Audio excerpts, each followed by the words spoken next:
The press is here, they are going to arrest us in front of the press. It's Going to bring attention to it. I'm sorry. Are you moving there? How many students? 10 students, you have almost 30 police officers. How does this make sense? And we are the ones who call.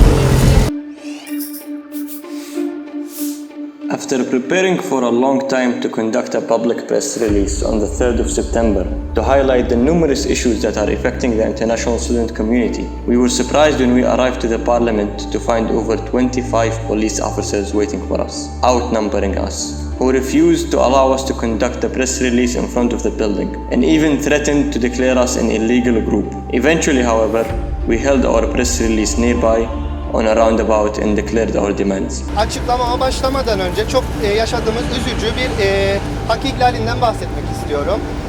Öğrenciler bugün burada yaşadıkları pandemi sürecindeki sıkıntılarını anlatmak için bir açıklama yapmak istediler. Ve bu açıklamayı aslında geçtiğimiz yıllarda da meclis önünde yapmışlardı. Ve bir sıkıntı da olmadı. VOIS Cyprus and fellow representatives from other international student bodies, we are here to explain and highlight the numerous amount of international student issues that have been ongoing. The center quarantine announcement never came from any university, which is a problem we have suffered with for a long time, because the universities are meant to be the first and direct line of contact with international students. Since then, hundreds of international students have come into the TRNC. Because the information is vague and not published widely on the proper channels such as universities, many students who came were not even aware of such a policy and had to be deported back to Ercan, often losing the tuition fees they paid and the price of their tickets.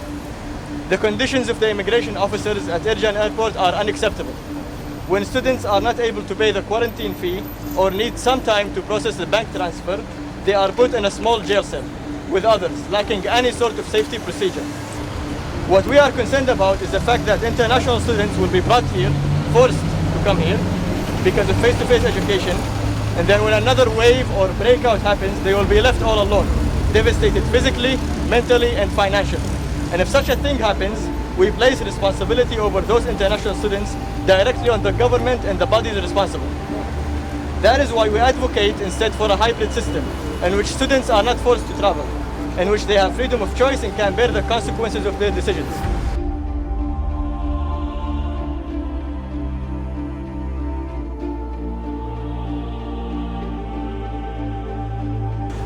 It's really very important that you are here to listen to us, to listen to our complaints. And as the president of VOIS Cyprus and some of our allies have highlighted earlier, the problems that students are facing. But you were here this morning and you could see for yourselves what happened. We are being forced by the government to come here, travel during the pandemic, but we are not allowed to be able to voice our concerns in front of the parliament, which is the body that is supposed to guarantee our rights. And the police told us that the constitution says that we do not have a right to protest. This is not a protest. This was a press release. This was a statement which we are sending out to the public, saying that we have legitimate concerns and the government is not listening to them. I mean, you have kids who are in different countries, who are in the UK, who are in Germany, who are all over the world, and they have student organizations that protect their rights there. And you communicate with those student organizations, but we do not have that right. How is that supposed to make any sense? How are we supposed to come here and pay our fees, but we don't have a right to complain? We don't have a right to voice our opinions? We have been working with the government for close to 4 years now. We are the ones who informed the police in good faith, due to our good relations, that we would be here this morning. And we told them we are going to be here, about 10 to 15 of us. But how many police officers are here? Over 20 police officers for 10 students who want to just simply say what their legitimate concerns are. After exhausting all the measures, after going to the ministry, speaking to the universities. This is unfair. This is unfair. And it's not the end of it. We are not going to keep quiet. It's that simple. You have to listen to us. We are not money bags. We are people. We have feelings. We have families. We have rights. And you have to listen to those rights. This is the parliament building. What is the use of the parliament building if we don't have the right to voice our opinions and being forced to come and stand here? And they say it's unconstitutional. What is unconstitutional is that we don't have rights.